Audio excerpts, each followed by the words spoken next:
Ciao amici miei e buon Natale. This is such a festive, happy time in Italy and of course here too. And I thought this would be a perfect occasion to help you understand a little bit about Italian sparklings.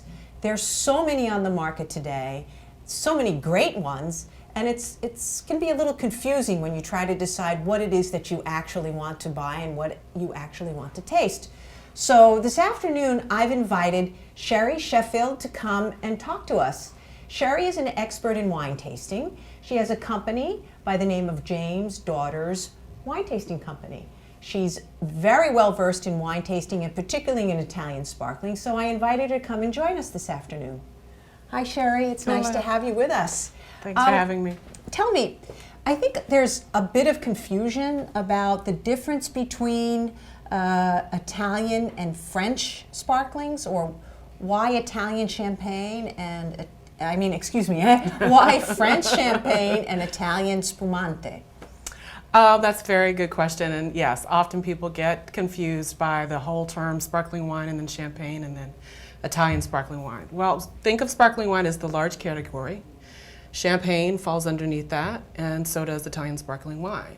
Champagne is sparkling wine that just comes from the Champagne region.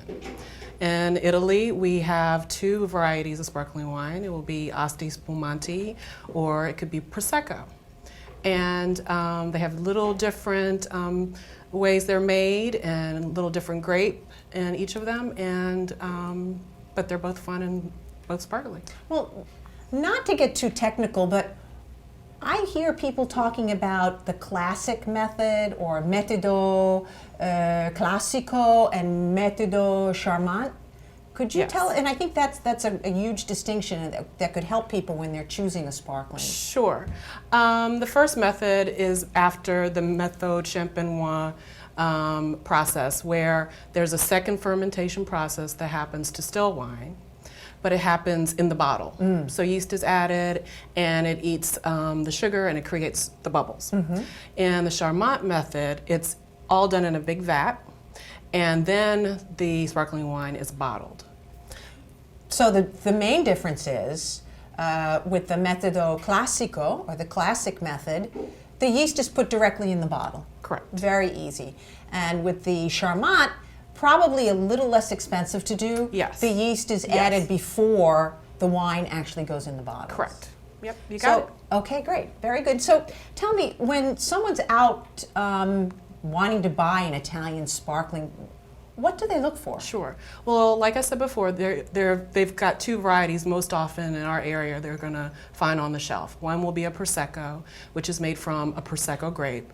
The other is going to be Asti Spumante. Spumante is just how effervescent the sparkling wine is going to be. So you'll either see Spumante on a label or Frizzante on a label. Spumante is going to have more bubbles than the Frizzante. So, and Asti is the region that it comes from. So if you see those two indicators on a label, you'll know that you're in Italy and you're drinking sparkling wine. You know, one thing that I would encourage people to do is not write off a wine when it says Asti. Absolutely. Because in years past, yes, a lot of the sparkling wine that came from Asti, that was called Asti Spumante, wasn't very good. Exactly. But that has completely changed today. That is so true. The quality overall in Italy has improved, and some people may have heard of or remember Martini and Rossi di Spumante and think a poor quality sparkling wine, but that is not the case anymore. Yeah. And another thing I would encourage people to do is consider Italian sparklings not just at Christmas time or for New Year's. In Italy, as a matter of fact, Italians will drink Prosecco all year round. They're not big cocktail drinkers, but they love their little glass of Prosecco before dinner. Yes, that's so true. In Italy and Europe in general, they will open up a sparkling wine for big occasions or no reason at all, and I encourage Americans to do that as well. You can put a little stopper on it, and it'll be fine for the next day. If you've got less than a third of the bottle left, go on and drink it. I did that the other night.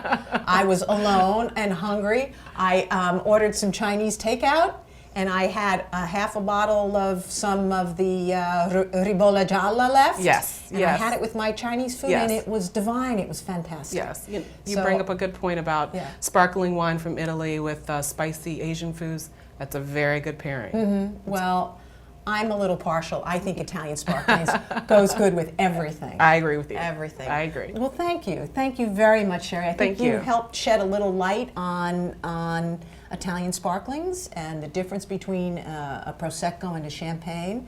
And I hope that this is just the first of many encounters with you. This was great fun. Thank you. I hope so too. Great. Chin chin. Chin chin. Salute.